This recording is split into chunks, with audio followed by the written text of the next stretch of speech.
The world of a flightless bird is a cruel twist of evolution. You arrive equipped with wings that will never carry you into the sky, forced to navigate dangerous terrain on foot, while predators hunt you from above and below. In this video, you'll endure the brutal life of 6 flightless birds, starting with the first one, the ostrich. You crack through the shell and step out onto dry ground, somewhere in the savannas of East Africa. Your legs are already long and thick, wet from the egg but strong enough to hold your weight. 3 of your siblings break free from their shells around you, shaking their heads and stretching their necks. Your father stands a few meters away with his black feathers spread wide, scanning the flat grassland in every direction. Your siblings start walking away from the nest, so you follow them. Your legs wobble on the first few steps, but then they find their rhythm, and you keep moving. A beetle crawls through the dirt ahead of you, so you drop your head and peck at it. You miss, but your beak hits the ground hard enough to flip the beetle over, so you peck again and swallow it whole. Then your father makes a low booming sound, and all of you stop. A jackal appears in the distance, moving low through the dry grass with its eyes locked on your group. Your father steps between you and the jackal, spreading his wings even wider and puffing his chest forward. The jackal slows down but doesn't leave. It circles to the side, trying to find a different angle. Your father moves again, blocking its path. The jackal stops and stares for a long moment, then turns and walks away. But it doesn't go far. You can still see its shape moving along the horizon, keeping pace with your group as your father starts walking again. All of you follow close behind him, staying tight together as the nest disappears behind you. You've been walking for less than an hour, and you're already learning the first rule out here. Never stop moving. You're 3 weeks old now. Your legs are longer, and your stride matches your father's when he walks at a normal pace. So keeping up doesn't tire you out anymore. You're running through open grassland with your 2 remaining siblings behind your father, all of you moving in a tight line. One of your siblings didn't make it through the first week, taken by something you didn't see. Your father slows down near a group of zebras grazing ahead, so all of you follow him as he leads you closer to them. The zebras lift their heads and watch, but they don't move away. Your father stops near the edge of their group and starts pecking at seeds scattered across the ground, so you do the same. There's safety in numbers out here, and the zebras seem to know it too. But then one of your siblings wanders too far from the group, pecking at something in the grass about 20 meters away. A hyena breaks from the tall grass and runs straight toward your sibling with its body low and its legs pumping fast. Your sibling sees it and tries to run, but the hyena is faster and closes the gap in seconds. It lunges forward and bites down hard, dragging your sibling to the ground. Your father turns and runs in the opposite direction, so you and your other sibling follow him. The zebras scatter too, running in different directions across the plain. Your father doesn't stop until the hyena is far behind, just a dark shape in the distance standing over what it caught. You keep running beside your father with your legs moving as fast as they can, your heart beating hard enough to shake your whole body. 2 of you are left now, and every day out here you're getting faster. Skip forward a bit and you're 4 months old now. You're much larger, nearly half your father's height, and your legs are thick with muscle from running every day. You're moving alongside him across open ground at a pace that used to leave you stumbling, but now your stride matches his without effort. You can reach 40 kilometers per hour when you need to, which is fast enough to outrun most things out here. That's when you spot another ostrich group ahead with an adult female and several chicks feeding near a small bush. Your father slows down and walks toward them with his wings held slightly out from his sides, so you follow close behind. The female watches him, but doesn't leave, and after a few minutes both groups start feeding together in the same area. There are more chicks now, which means more eyes watching for danger. Then everything goes still. A cheetah appears about 50 meters away, its body low to the ground and its eyes locked on your group. All the ostriches freeze and turn their heads toward it, watching. The cheetah starts moving forward, slowly at first, then breaks into a full run straight at your group. Everyone scatters. You turn and run as fast as your legs can move, reaching 45 kilometers per hour with your father running beside you. But the cheetah isn't chasing you. It's going after a smaller chick from the other family, one that's slower and farther from the adults. The cheetah closes the distance in seconds and leaps forward, bringing the chick down with its claws. You keep running until your father slows down and stops. Your legs are shaking and your chest heaves with each breath, but you're still here. You're fast now, but not fast enough yet. Eventually, you'll need to outrun anything that moves. You're 1 year old now. You stand over 2 meters tall, nearly as big as your father, and your neck has thickened with muscle from a year of constant movement. You're still following him across the savannah, but you're ranging farther from the group now, feeding on your own for longer stretches. You need the roughage to help your stomach break down the tough plant material, so you drop your head and swallow several small stones from the ground. They'll sit in your gizzard and grind up everything you eat. You're pulling leaves off a thorny acacia bush when another young male appears from the opposite direction, walking toward the same feeding area. Both of you stop and stare at each other. He's about your size, maybe slightly smaller, and he drops his wings slightly away from his body. You mirror the movement without thinking, and both of you start circling each other slowly. Then he breaks into a run, so you do the same. Both of you sprint parallel across the open ground with your legs pumping hard and your necks stretched forward. You reach 55 kilometers per hour, matching his pace stride for stride. Neither one of you gains ground on the other, and after 200 meters, you both slow down and stop, your legs shaking and your chest heaving. He turns and walks away in one direction, so you turn and walk back toward your father's group in the other. When you reach them, you notice something different. You're standing eye to eye with your father now, the same height as him. Your body has caught up to his, and the balance between you has shifted. You're as big as your father now. Soon, you won't be following anyone. Skip forward, and you're 2 years old now. You stand nearly 2.5 meters tall and weigh around 130 kilograms, fully grown with thick legs and a long neck covered in black and white feathers. You've been walking alone for weeks now, separated from your father's group, and you need to find your own space. So when you come across a stretch of grassland with good grazing and a water source nearby, you decide to claim it. You start marking the territory by scraping the ground with your feet, tearing up patches of dirt and grass to leave visible signs. Then you walk the boundaries and drop your waist at regular intervals, making sure anything that passes through knows someone lives here now. You spend the next few hours walking every part of the area, scratching and marking until the whole space carries your presence. That's when another male appears. He's larger than you with darker plumage on his neck and wings, which means he's older and more established. He walks straight toward you without slowing down, so you drop your wings away from your body and spread your tail feathers, trying to make yourself look bigger. But he doesn't stop. Then he breaks into a run directly at you. You sidestep and kick out with your right leg, your clawed foot swinging through the air, but you miss, and he crashes into your side with his full weight. Both of you stumble and nearly fall, but he recovers faster.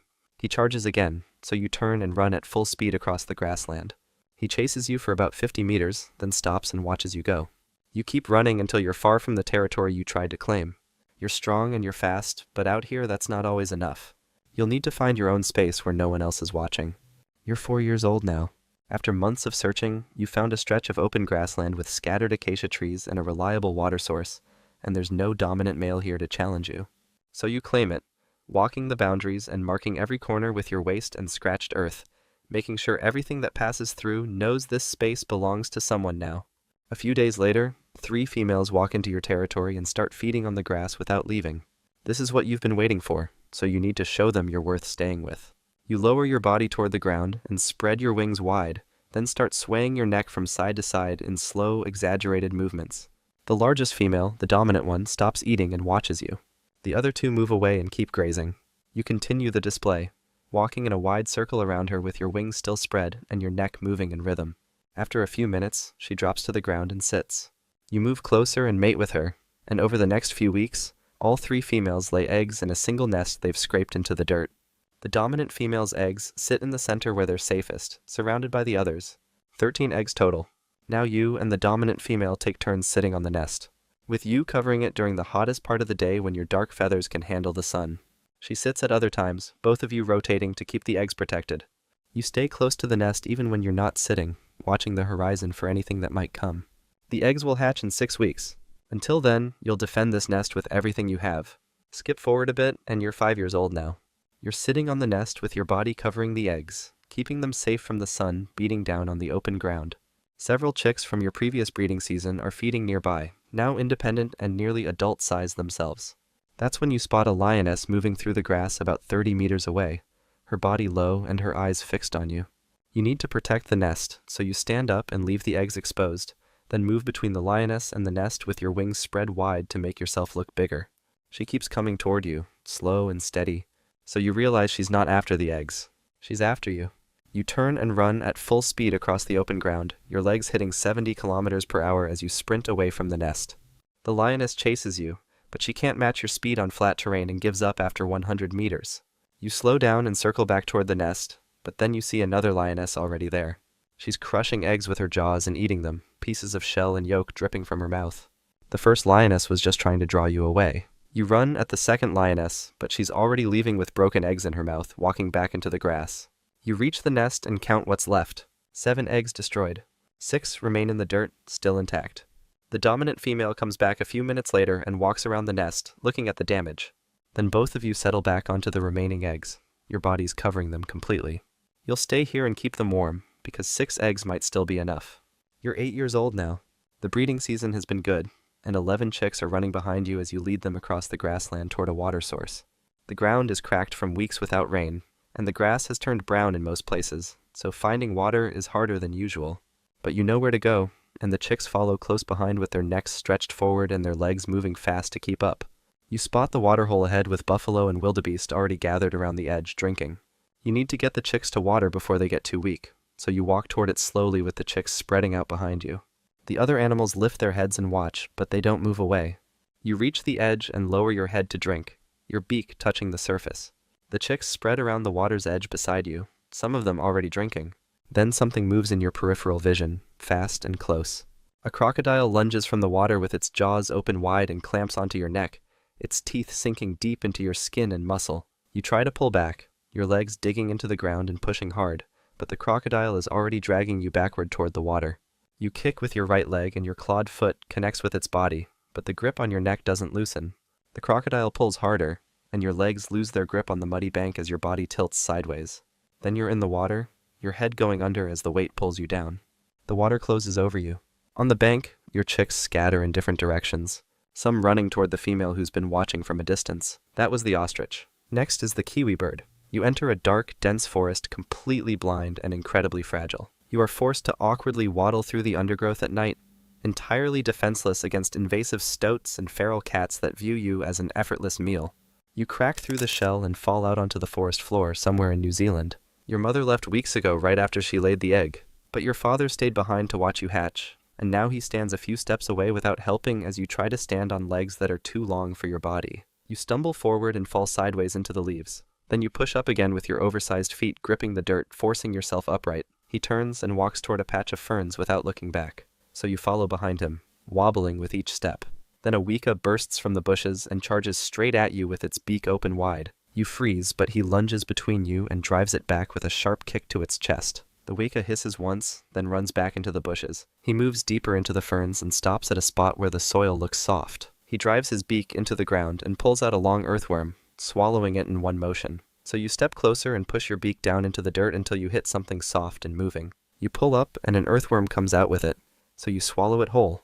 That's your first proper meal. He starts digging again in a different spot, so you find your own patch nearby and stab your beak down.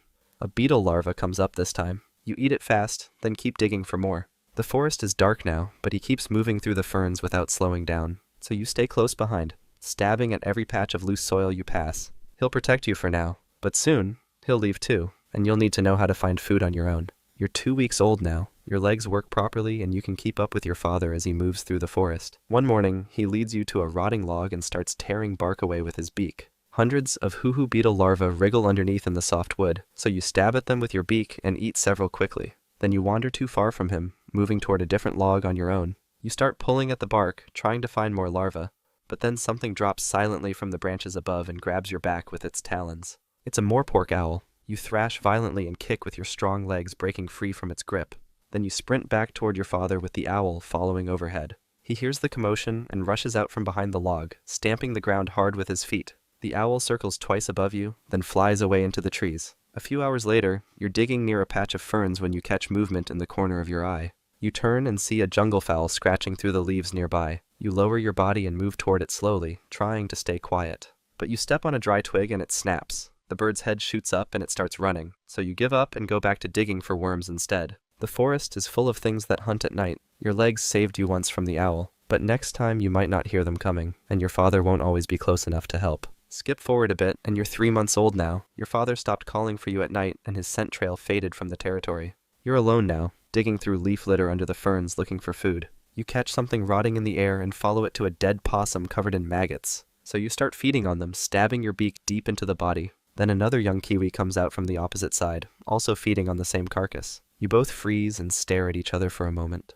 Then you lunge forward with your beak swinging at its head. It dodges and kicks back hard, catching your chest with its claws. So you kick again, landing a blow to its side that makes it stumble backward. The fight only lasts a few seconds before it turns and runs into the bushes. You finish feeding alone, then move to a different section of forest to avoid running into it again. A few nights later, you're digging near a fallen tree when you find a hole in the trunk. You push your beak inside and pull out several soft grubs, but then you hear movement behind you. You turn and see a weka moving toward you with its head low. It's bigger than you remember from when you were a chick. You stand your ground and spread your legs wide, making yourself look larger. The Weka stops for a moment, then takes another step forward.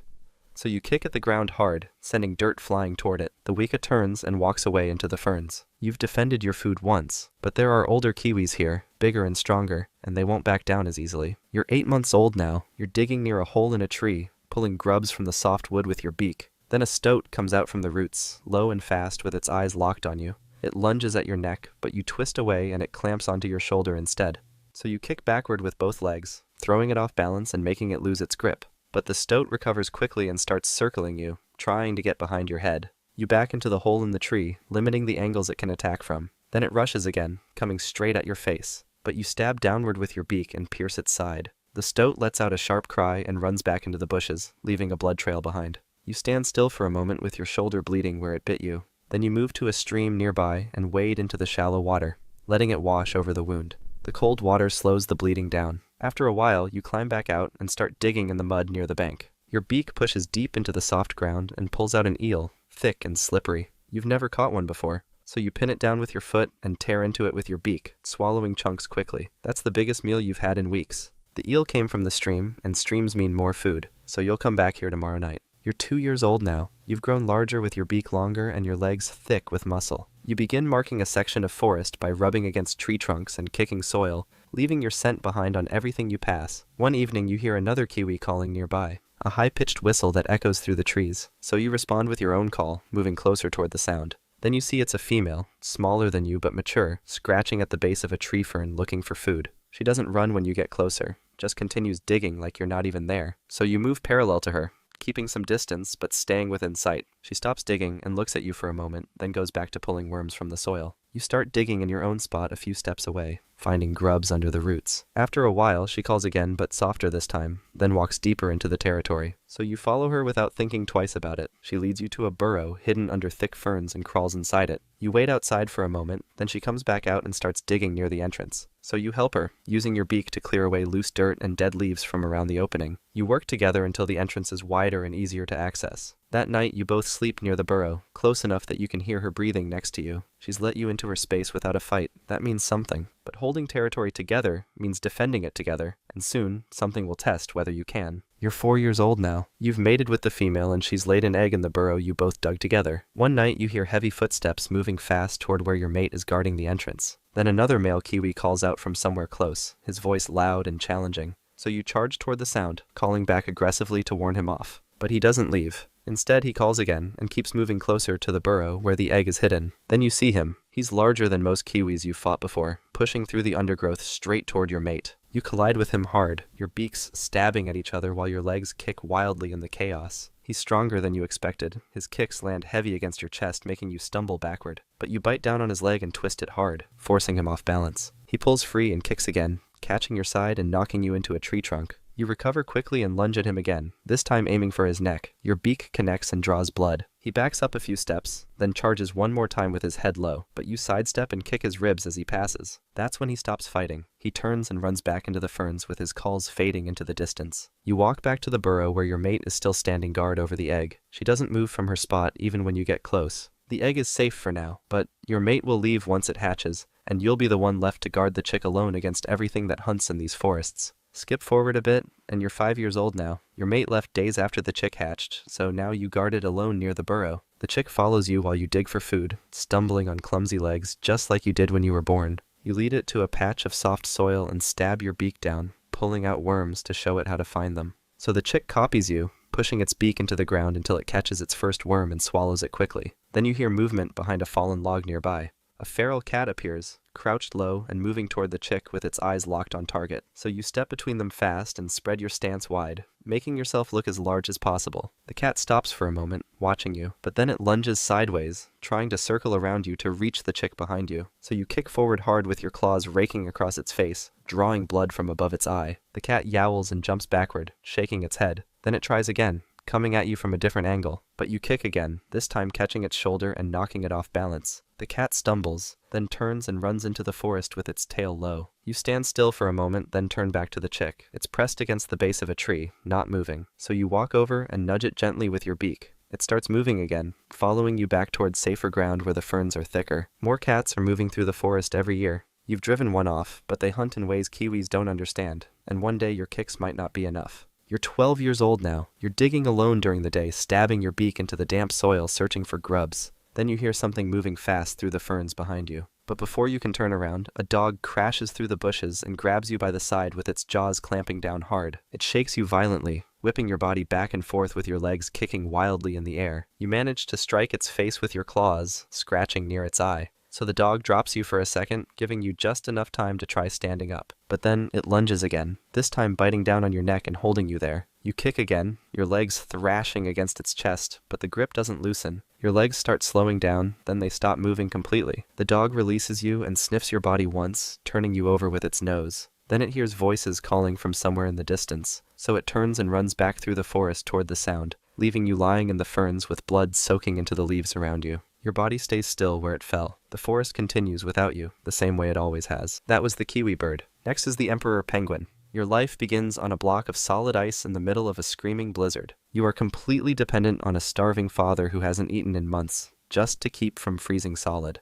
You come into the world with a small crack, a crack in the egg you've been packed into for the last 2 months, and your reward for all that effort? A face full of Antarctic wind so cold it feels like Mother Nature herself just slapped you. Forget warmth or soft cuddles. This is the Antarctic, where your first big life lesson is get used to it. Your dad's been sitting on your egg for weeks now. No food, no Netflix, just standing there keeping you warm while occasionally staring into the void, questioning his life choices. But let's not romanticize it. You're basically a foot warmer he's been dragging around while braving wind gusts that could probably knock over a truck. Now that you've hatched, he gives you a quick glance, lets out a tired sigh, and waddles off to finally get some food. Because let's face it, he deserves a break, and you? Well, you're on your own now. Welcome to life as an emperor penguin chick. Congratulations, you're now 2 days old, and here you are, stuck on the iciest, bleakest place on Earth, surrounded by thousands of penguins who are just as cold and miserable as you. Food? You'll get some, eventually. Dad's out there sliding across the ice like a feathered bowling pin, trekking miles just to reach the open ocean. Once he gets there, he'll dive into water so cold it would make most creatures faint, all to bring back some pre-chewed fish for you. Meanwhile, you're stuck here doing your best impression of a fluffy snowball in a never-ending blizzard. Luckily, you're not entirely alone. You've got your fellow chick pals to keep you company. Sure, they're just as clueless as you, but at least you can huddle together for warmth. A few weeks in, you've learned that the huddle isn't just about warmth, it's about survival. Stray too far from the group, and you'll quickly find out that skuas, those giant, menacing seabirds, have a thing for baby penguin snacks. Let's just say you're not eager to end up as lunch, so you stay close and waddle awkwardly to keep up. Inside the huddle, things are fine. Sure, it's warm, but it's also cramped, loud, and smells like a penguin convention after taco night. The adults take turns rotating positions so everyone gets a chance in the warm center, which sounds nice until you realize the middle is also where you're most likely to get pooped on. Small price to pay for not freezing to death, I guess. Just when you think you can't handle another minute of shivering, Dad finally returns. And guess what? He's brought food. Granted, it's partially digested fish that he spits directly into your beak, but hey, it's better than nothing. You slurp it up like it's a 5-star meal because, let's face it, you're starving. Of course, as soon as you're starting to feel full, Dad's off again to fetch more. The cycle repeats, waiting, eating, and trying not to freeze. Over time, you start to grow and your fluff thickens. You're waddling more confidently now, but the storms are still relentless. One wrong gust of wind, and you could find yourself sliding across the ice like a hockey puck. Fun for spectators? Not so much for you. Now that you're a few weeks old, it's time to start testing your balance, or at least trying to walk without immediately face planting. Walking on ice is tricky when you've got feet that are way too big for your body, but hey, you're a penguin. Awkward waddling is kind of your thing. The cold is still unbearable, but you're getting used to it. This is your life now. Endless snow, biting wind, and absolutely no chance of a warm beach vacation. But at least you're getting better at moving without falling over. Small wins. By summer, it's time to take the plunge. Literally. You're leaving the colony and heading to the ocean for the first time. This is your big moment, a chance to prove you've got what it takes to survive. But as soon as you hit the water, reality smacks you in the face. It's freezing. Like brain-numbingly cold. And as if that wasn't bad enough, there are leopard seals lurking beneath the surface, waiting to make a snack out of you. The good news? You're a natural swimmer. Your flippers, which made walking a nightmare, turn you into a sleek, speedy little torpedo underwater. The bad news? Leopard seals are faster. Out here, it's eat or be eaten, and you've got no intention of becoming someone else's lunch. After a few months of dodging predators and chasing fish, you're starting to feel like you've got this whole penguin thing figured out. Well, sort of. You're no longer the clueless fluffball you used to be, but you're not exactly a seasoned pro either. You're in that awkward teenage phase of life, just big enough to handle yourself, but still dumb enough to make some bad decisions. Life at sea isn't exactly relaxing. Sure, you've got freedom now, but it comes with a catch. You're completely on your own. Your days are spent hunting for fish, which sounds fun until you realize fish don't just sit there waiting for you. You have to dive, chase, and occasionally miss, all while keeping an eye out for predators. Oh, and speaking of predators, guess who's still around? That's right, leopard seals. They're bigger, faster, and sneakier than you, and that they're not interested in friendly conversation. The moment you spot one, your only option is to hightail it out of there like your life depends on it because, well, it does. And then there's the plastic. It drifts around the ocean like some kind of underwater junkyard. A plastic bag floats by, and for a second, you think it might be food. It's shiny, it's wiggling. How bad could it be? But no, something deep in your penguin brain tells you to stay away, and honestly, you should listen. One bite of that stuff, and you'll be regretting it long after it gets stuck in your stomach. Survival is hard enough without adding human trash to the mix. Loneliness? Yeah, that's a thing too. You spend months swimming solo, only occasionally bumping into other juvenile penguins. And when you do, it's not exactly a heartfelt reunion. They're too busy trying to catch fish or avoid becoming seal snacks to stop and chat. But hey, at least you're still alive. Out here, that's an accomplishment all by itself. After a few years of the solo ocean life, something inside you says it's time to head back to where it all began. Maybe it's instinct, or maybe you've just had enough of dodging predators on your own. Either way, you're going back to the colony, and oh boy, it's just as noisy and chaotic as you remember. But this time, you're not here to shiver and beg for food. You're here to find a mate. Easy, right? Wrong. The place is packed with penguins, all trying to impress each other with their waddles and calls. You'd better hope your waddle game is strong because the competition is fierce. The stakes? A lifetime of raising chicks, sharing body heat, and regurgitating fish for someone else. Romantic. Eventually, you find a match, someone who tolerates your awkwardness and agrees to partner up. Together, you take on the next big challenge, raising a chick. Your first job is to take turns guarding the egg, which means standing there for weeks, keeping it warm, and trying not to lose your mind. You think back to your dad doing the same thing all those years ago and finally get why he always looked so tired. As an adult emperor penguin, you've reached the top of the Antarctic food chain, which sounds impressive until you realize that just means you're less likely to get eaten than most things. You've seen it all. The storms, the predators, the endless hunger, and somehow you've survived. But don't get too comfortable. Time has a funny way of slowing you down. Your flippers, once powerful and fast, feel a little heavier these days. Hunting takes more effort, and you're not as sharp as you used to be. The cold seems colder, and even your trusty waddle isn't as reliable. One day, as you dive for fish, you spot a leopard seal. It's a familiar dance. You've done this 100 times before. But this time, something feels different. You're just a little too slow. Maybe you make it out alive, or maybe you don't. Either way, you know you're not invincible anymore. Life as an emperor penguin doesn't end with a big dramatic moment. Most don't die in some epic battle with a predator. They just get old, slow, and tired. One day, the ice or the ocean takes them back, and the cycle starts all over again. That was the emperor penguin. Next is the king penguin. You are thrust into a brutal, freezing colony, completely helpless in a thin brown coat. You must endure months of starvation, blistering winds, and predatory seabirds constantly looking to rip you apart. You break out of the egg somewhere in the sub-Antarctic. Your father shifts above you and you nearly slide off his feet onto the frozen ground below, but you dig your tiny claws into his skin and hold on. He hasn't eaten in weeks, and his body sways slightly as he adjusts his weight. You're wet, and your down sticks flat against your skin, so you push yourself deeper between his feet and the warm fold of skin hanging over you. That's when another chick nearby slips from its parent's pouch and lands hard on the ice. It tries to crawl back up, but can't reach, so it just lies there crying with its beak opening and closing. Your father takes a step forward to get closer to the other adults, and you scramble to stay balanced, your legs shaking under your own weight for the first time. Around you, thousands of other fathers stand with chicks tucked onto their feet, all of them packed together in tight rows. The wind picks up and blows snow across the colony, so your father hunches lower, and you tuck your head under his belly flap. You're hungry now, and your stomach feels empty, so you push your beak up and open your mouth wide.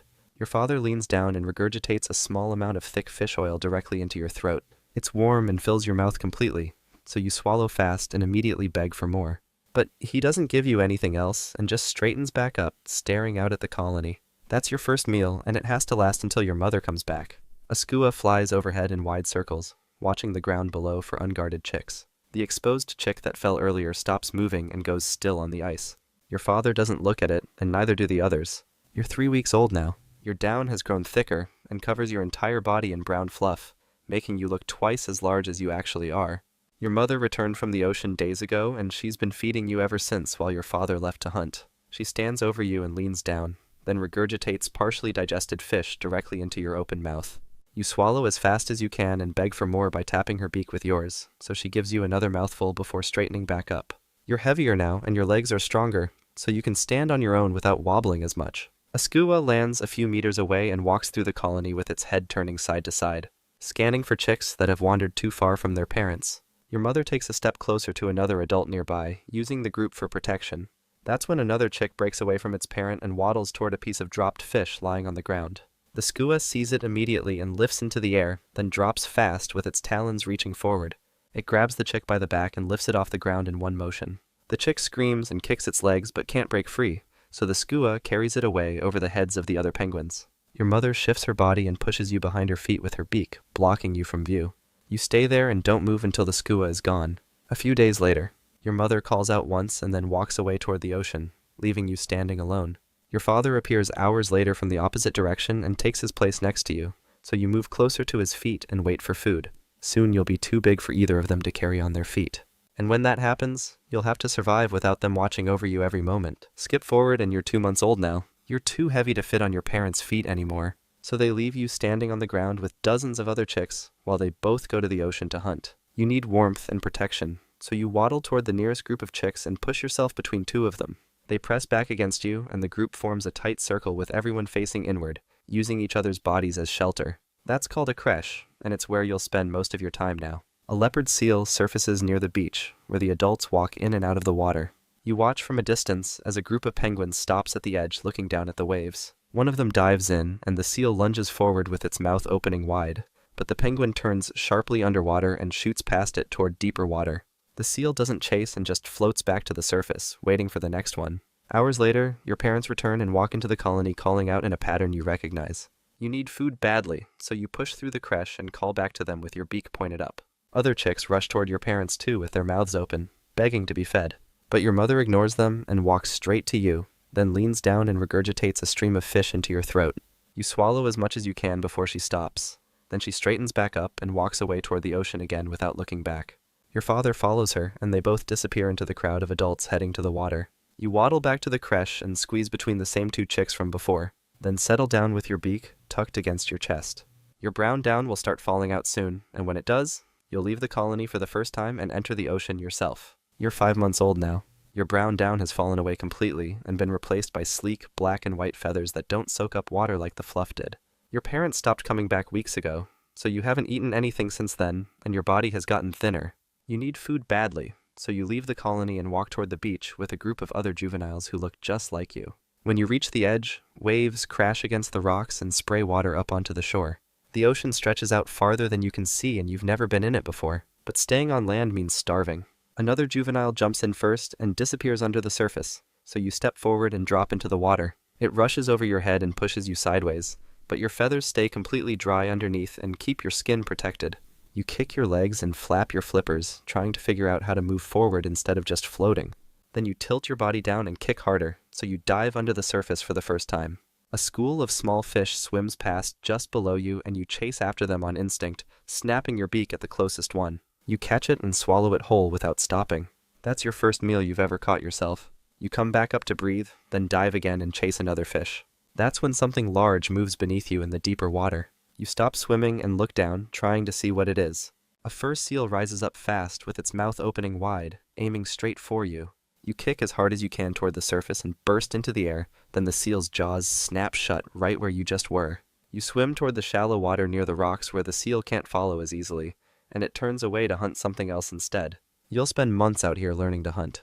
But you'll also need to keep watching the water below you because something is always looking up. Skip forward a bit and you're 2 years old now. You're hunting far from shore in deeper water where the ocean floor drops away beneath you. Your body is stronger than it was when you first left the colony, so you can dive much deeper and hold your breath longer. You spot a squid drifting in the water below you and dive fast, chasing it down as it jets away in the opposite direction. You catch up and grab it with your beak, then rise back to the surface to swallow it properly.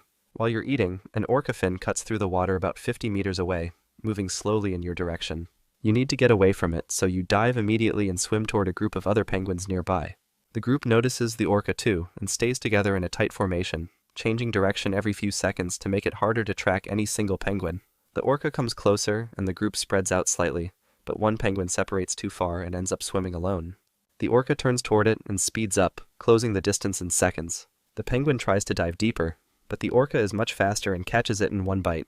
The rest of the group, including you, swims in the opposite direction while the orca stays behind to eat. You surface far away from where the orca was and float there for a moment with your head turning side to side, checking the water around you.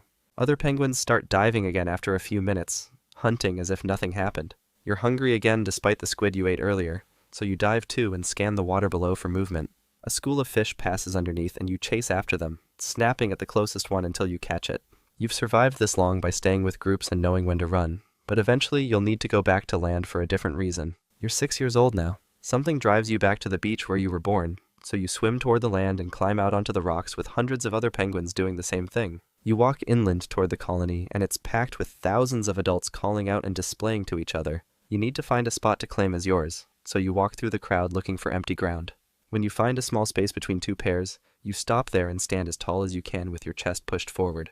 Another male walks toward your spot and stops right in front of you. He stands tall too, and you both face each other, trying to look bigger than you actually are. Neither of you moves away, so he steps closer and you step closer too until your beaks almost touch. Then you lunge forward and bite at his neck, and he bites back at yours. You both grapple with your flippers slapping against each other's bodies, pushing and pulling to knock the other one off balance. He shoves hard, and you stumble backward but catch yourself before falling. You charge at him again and slam your chest into his, making him step back this time. He turns and walks away, so you call out after him to make sure he knows you won. A female walks past, moving slowly through the colony and looking at different males. You need her to notice you, so you bow your head and call to her with your beak pointed up. She stops and looks at you for a few seconds, then keeps walking toward another male farther down. You stay in your spot and call out again every few minutes, hoping to attract a different female. Hours pass and most of the pairs around you have already formed, but you're still standing alone. Your first breeding season didn't work out, but you'll come back next year and try again with more experience. Skip forward and you're 8 years old now. You return to the colony and claim the same spot you fought for 2 years ago, standing tall and calling out to attract a mate. A female walks toward you and stops when she reaches your space, so you bow your head and she bows back. You both stand up straight and mirror each other's movements, calling in rhythm together. That's how pairs form, and she's accepted you. A few days later, she lays a single egg and places it carefully on top of her feet, then covers it with the fold of skin on her belly to keep it protected. You need to take your turn guarding it, so she transfers the egg to your feet by rolling it gently from hers to yours. You feel the weight settle onto your skin and immediately cover it with your brood pouch. Then she walks away toward the ocean to hunt. You stand completely still with the egg balanced on your feet, not moving even when other penguins walk past you. Weeks go by and you don't eat anything during this time, so your body gets thinner and weaker. A giant petrel lands near the colony and walks between the adults with its head turning side to side, looking for eggs that have been dropped or left unguarded. It comes close to you and you hunch lower over your egg, tucking it deeper under your belly. The petrel stops a few meters away and stares at you, but you don't move. Then it turns and walks toward another penguin, who has their egg sitting exposed on the ground beside them instead of on their feet. The petrel grabs the egg in its beak and flies away with it. Your mate returns hours later and calls out to you, so you carefully transfer the egg back to her feet and leave immediately for the ocean. You're starving and need to hunt as much as possible before it's your turn to guard again. The egg will hatch soon, and when it does, you'll spend months feeding the chick until it can survive on its own. You're 12 years old now. You're hunting deep underwater, chasing a school of lanternfish that keeps moving lower into darker water. Your lungs start to burn, but you're close to catching one, so you push deeper and snap your beak forward. You catch a fish and swallow it quickly, then turn around to swim back up to the surface. That's when a leopard seal comes up from below you with its mouth already open wide, moving faster than you've ever seen anything move. You kick as hard as you can toward the surface, but it's closing the distance too quickly, so you twist sideways trying to change direction. But the seal adjusts instantly and its jaws close around your body, teeth punching through your side and crushing your ribs. You thrash with your flippers and try to pull free, but its grip only gets tighter. Then the seal shakes you violently from side to side, snapping your spine and tearing through your organs. Your vision goes blurry and your flippers stop moving on their own. The seal drags you deeper into the water, away from the surface where you needed to breathe. Your body goes completely limp in its mouth. Then the seal bites down harder and tears you apart, ripping chunks of flesh away and swallowing them. What's left of your body drifts down slowly through the water, sinking deeper and deeper until you disappear into the black where the surface is just a memory above you. The seal stays behind to finish eating while pieces of you scatter in the current and drift away in different directions. That was the king penguin. Next is the cassowary. You start out as a tiny, striped chick in a dense, humid rainforest. Before you grow your terrifying, dagger-like claws, you must constantly hide from pythons and feral dogs, while relying entirely on a highly aggressive father to fight off predators. You crack through your eggshell, somewhere in the rainforests of Australia. Your body is wet, and your vision is blurred, so you blink several times trying to clear it. Your legs are weak and unsteady, but you need to stand, so you push yourself upright and immediately stumble forward into the edge of the nest. 2 other eggs sit beside you, both still intact with no cracks showing yet. Your father stands over the nest watching you struggle, his massive body blocking most of the space around you. You take another step, and this time your legs hold, so you move toward the nearest egg and start tapping it with your beak. The shell chips away in small pieces, and your sibling begins pushing from the inside. Then something moves in the undergrowth nearby. A large monitor lizard steps out from behind a tree with its tongue flicking in and out rapidly. It's moving toward the nest, so your father turns and charges straight at it. His foot strikes the ground right next to the lizard's head, sending dirt spraying upward. The lizard jerks backward and runs into the ferns, disappearing completely. Your father returns to the nest and begins walking away from it. You follow behind him on shaky legs, trying to keep up as he moves through the thick vegetation. The third egg remains completely still with no movement inside it. You push through a wall of broad leaves and lose sight of the nest entirely. Your legs are getting stronger with each step,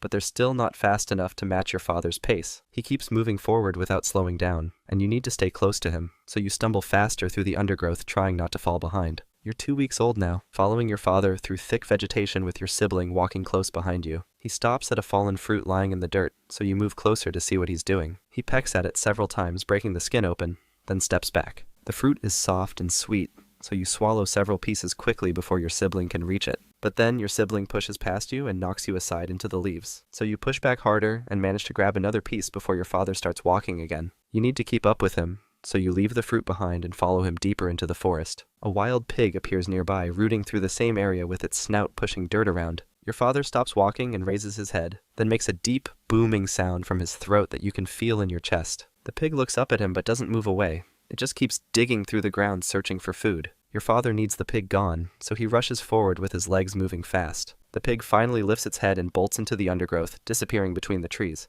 Your father returns to where the pig was digging and starts eating whatever it left behind. You and your sibling move in and peck at the exposed roots and insects scattered across the dirt. Your sibling tries to push you away again, but this time you don't move. You keep eating until your father starts walking, then you follow him through a gap between 2 large trees. He's protecting the food you find now, driving away anything that gets too close. But he won't do this forever, and soon you'll need to find meals on your own without him there to help. You're 6 weeks old now, walking behind your father through the forest when he suddenly stops and turns toward you. He makes a low hissing sound and takes a step forward, so you back away trying to understand what's happening. Your sibling is already running in the opposite direction, so you turn and follow. But your father chases after both of you for several meters before stopping completely. You try to follow him again because you don't know where else to go, but he charges a second time and drives you further back into the undergrowth. You need to stay away from him now, so you move into dense ferns and lose sight of him completely. Hours pass and you wander alone through areas you've never seen before, pecking at leaves and small insects crawling across the ground. You're hungry and need to drink, so when you find a shallow stream, you walk straight into it and lower your head. The water is cool, and you swallow several mouthfuls before lifting your head back up. Then you hear heavy footsteps moving through the vegetation nearby. A large boar pushes through the ferns and walks toward the stream with its head down, grunting as it moves. You need to stay still so it doesn't notice you, so you freeze completely with your legs locked in place. The boar steps into the water just a few meters away and starts drinking, then lifts its head and looks around. You don't move at all, you just watch it standing there. After a while, it turns and walks back into the forest, disappearing between the trees. You wait until the footsteps fade completely, then move quickly in the other direction, away from where the boar went. Your father is gone and he's not coming back. Everything that moves now could try to kill you, and you're still learning how to tell which ones will. Skip forward a bit, and you're 4 months old now. You're feeding on fungi growing on a rotting log when you notice the small ridge forming on top of your head.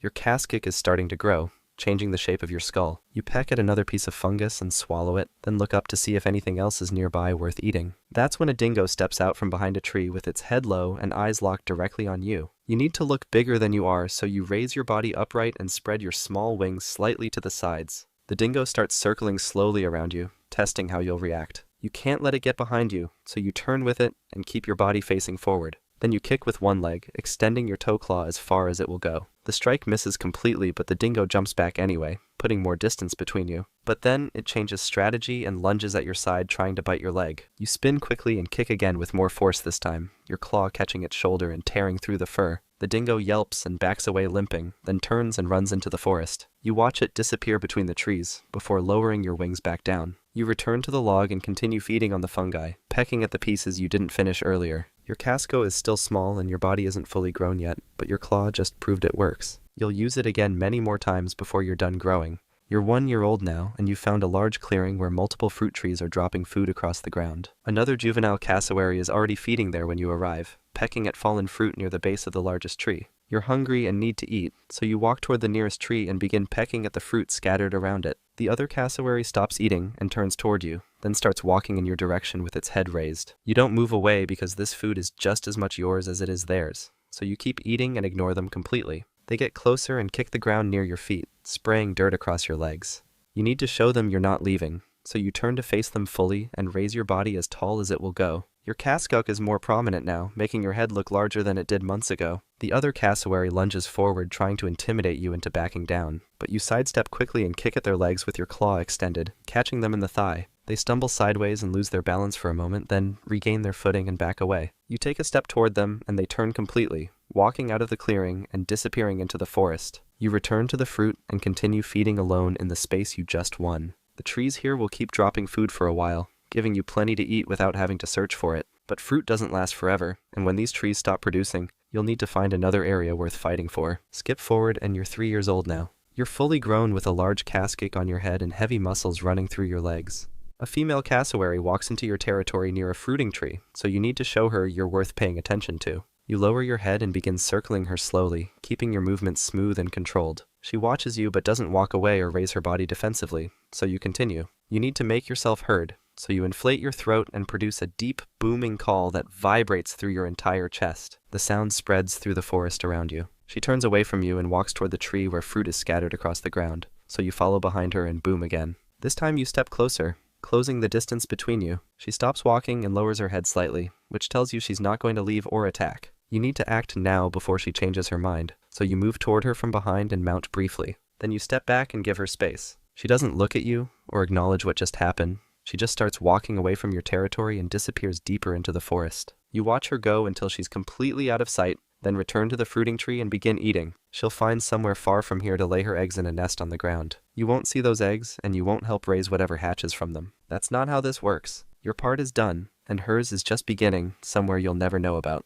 You're 5 years old now. Rain has been falling for days, and the forest floor is flooding, with water rising past your feet and covering the ground where fruit normally falls. You need to find higher ground where food is still accessible, so you start wading through deeper water searching for a slope or hillside. A large python is swimming nearby with its body stretched out behind it, moving through the flooded undergrowth in the same direction you're going. It doesn't turn toward you or change its path, so you just watch it carefully as you move past. You reach a hillside where the water is shallower and the ground rises above the flooding. Other animals are gathering there trying to escape the water below, including wild pigs and wallabies scattered across the slope. You need to eat, so you start pecking at whatever fruit has washed up against the higher ground. A pig moves too close to a piece of fruit you're eating, trying to take it for itself. You can't let it steal your food, so you kick at it with your claw extended. The pig squeals loudly and runs back down the hill into the water, leaving the fruit behind. You continue feeding on whatever washes up near you. The rain keeps falling, and the water below keeps rising, but the hillside has enough food to keep you here for now. Other animals keep arriving throughout the day, all of them looking for the same thing you found.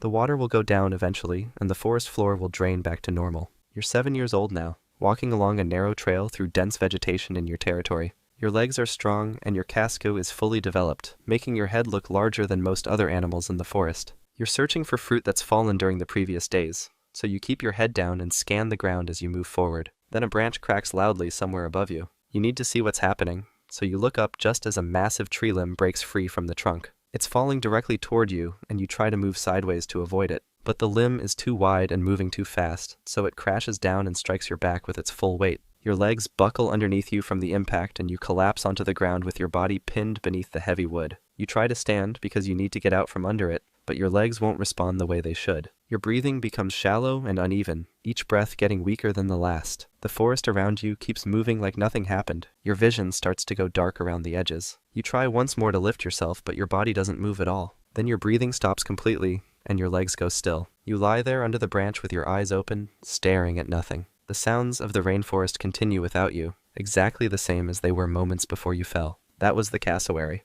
Finally, meet the dodo bird, where you arrive on a remote island completely devoid of natural predators. Your absolute lack of fear becomes a tragic death sentence as you helplessly waddle right up to starving sailors and invasive dogs that effortlessly wipe your entire species off the face of the earth. You break through your shell blinking at the world for the very first time. Your mom, she laid the egg and left. You never met her, and honestly, you're not going to. Dodo parenting isn't exactly a long-term commitment. It's all up to you now. You flop onto the ground and give standing a shot. Your stubby little legs are about as cooperative as two bent sticks, and after a couple of faceplants, you're on your feet. You wobble forward, your fat, useless wings flapping to keep your balance. It's awkward, but it works. Your first task is to figure out what's edible. You walk over to a berry on the ground, peck at it, and bingo. It turns out your instincts are decent, sweet, mushy, and exactly what you needed. With a belly full of berries, you realize you've got the essentials down. Walk, eat, repeat. Looks like you're going to make it. For now, at least. A few weeks in, you're starting to get the hang of being a dodo. Your legs are sturdier now, and you've stopped falling over quite so much.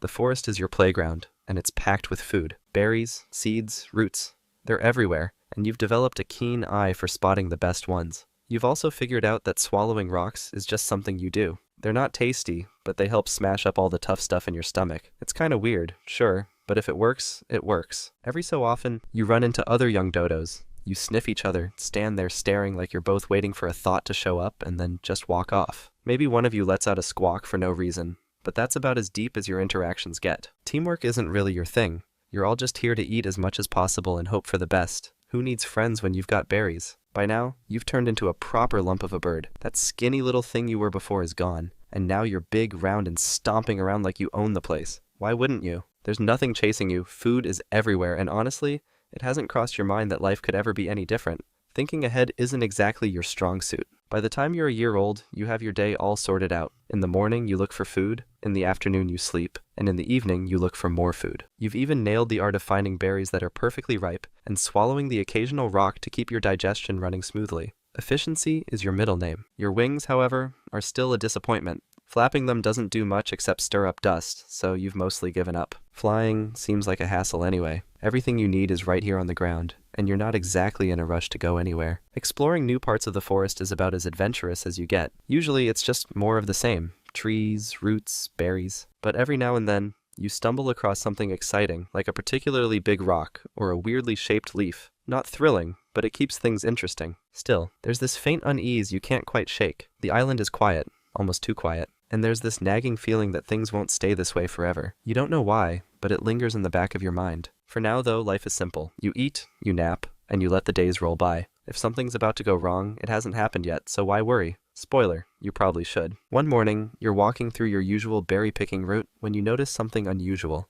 The horizon isn't empty anymore. There are strange, boxy things bobbing in the water. Boats, big wooden ones. You squint at them, not entirely sure what they are, but they don't seem to be doing much, so you go back to foraging. You are halfway through stuffing your face with nuts when the boats start unloading. Weird creatures start walking around. At first, you're curious. These creatures are loud, stomping around like they have never walked on land before. They're carrying long sticks and look very serious about something. You tilt your head, watching as they set up strange piles of sticks that eventually burst into flames. Fascinating. One of them notices you. He approaches, and you just stand there. Why wouldn't you? Nothing has ever tried to hurt you before. You blink, waiting to see what happens next. But then, he grabs you. Just like that. 1 minute you're minding your own business, and the next, you're dangling in the air like a sack of berries. This is where you learn 2 very important lessons. 1, humans are not your friends. 2, you're not as fast as you thought you were. The human finally puts you down, but not before giving you a look that says, "Do I roast this now or marinate it first?" You have never felt so judged in your life.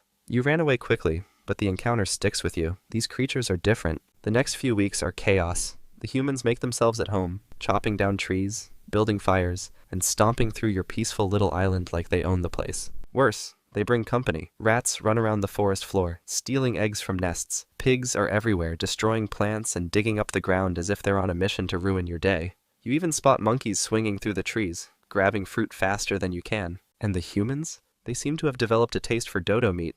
At first, you notice them picking up fruit and messing with trees, so you keep eating and try not to pay attention. Then one day, while you are pecking at some berries, you hear a loud commotion. You look up and see one of the humans grabbing your neighbor, A dodo you vaguely remember standing next to at a fruit tree last week. The human lifts him up, and your neighbor squawks and flaps his fat wings in panic, but it does nothing. You watch frozen as the human carries him off toward the strange camp they have set up near the edge of the forest.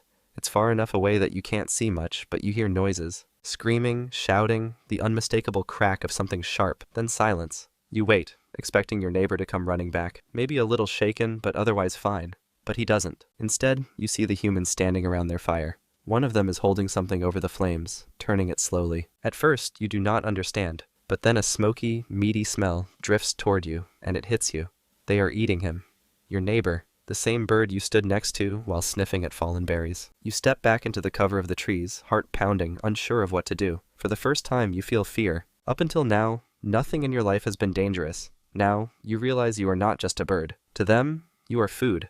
Suddenly, eating berries feels less important than finding a place to hide. Things are changing, and not for the better. The forest that used to be your personal buffet is starting to look empty. The humans chop down trees for their fires, the pigs uproot your favorite food, and the rats keep raiding nests like it's some sort of sport. Every time you think you found a good spot to eat, it's already been picked clean or trampled into the dirt. The dodos try to adapt. Some move further inland, hoping to escape the chaos. Others get creative with their nesting spots, tucking eggs into harder-to-reach places. But none of it seems to work. Every day there are fewer of you. The forest is quieter now, and not in a good way. It feels like you're waiting for something, though you're not sure what. Your once simple life is now a daily game of avoidance. You spend most of your time hiding in the bushes, hoping no one notices you. Your big body isn't exactly built for stealth, but you do your best. Sometimes you go a whole day without being seen, and it feels like a small victory. The problem is, there's nowhere to run. Mauritius is only so big, and the humans and their animals are everywhere. You're not fast enough to outrun a pig, not sneaky enough to dodge a rat, and definitely not intelligent enough to outsmart a human. All you can do is keep going, hoping that tomorrow will be easier. Weeks turn into months, though you've lost track of how many. Time starts to lose meaning when every day is just another struggle to get by. You wake up, search for food, and try to stay out of sight. Some days you find enough to eat. Other days, you don't. The once abundant forest is now a patchwork of bare branches and trampled ground, and it's getting harder and harder to survive. Deep down, you know the truth. The dodo days are numbered. You don't know exactly when or how it will happen, but you can feel it in your bones. The world has changed, and there's no going back. For now, though, you keep walking. Because what else can you do? One day you realize you're alone. Not just no dodos nearby, alone, but properly, truly alone. You haven't heard a squawk in days, or has it been weeks? You are not sure anymore. The forest feels smaller somehow, emptier. It's quiet, too quiet. You wander through what's left, pecking at whatever scraps you can find. A few wilted leaves here, a half-rotten berry there. It's not much, but it keeps you moving. As you walk along, you catch yourself thinking about how things used to be. It wasn't a thrilling life, but it was simple, predictable, yours. There were berries to eat, rocks to swallow, naps to take, and that was enough. Now, though, everything feels wrong. The air smells different, the ground feels harder, and the forest doesn't sound like it used to. Even the food tastes off, like it's missing something you can't quite place. You try to focus on foraging, but your mind keeps drifting back to the past, before the boats, before the humans, before everything changed. You find a quiet patch of forest far from the humans and their animals. It's peaceful here, or as close to peaceful as things get now. You settle in, picking at the last scraps of food you can find. There's no rush, no goal, just the same routine of eating and resting. One morning, you walk toward a shady spot. Standing takes more effort than it should, so you lower yourself down, letting the faint warmth of the sun soak into your feathers. The air is still, and for the first time in a long time, you feel calm. The quiet doesn't last. There's a sound, faint at first but growing closer. Footsteps, voices. You tilt your head, but before you can react, the shadows shift. Something moves toward you. You don't panic, though. You're too tired for that now. Instead, you close your eyes, breathing deeply as the forest hums faintly around you. The leaves rustle, the waves crash in the distance, and everything feels still, like the world itself is pausing for a moment. You're gone, but the humans don't forget you. They write stories, draw pictures, and argue about how they could have let you disappear. They call you a symbol of extinction, a reminder of what happens when humans mess with nature. It's ironic, really. For a bird that didn't fly, you've managed to leave a mark that soars through history.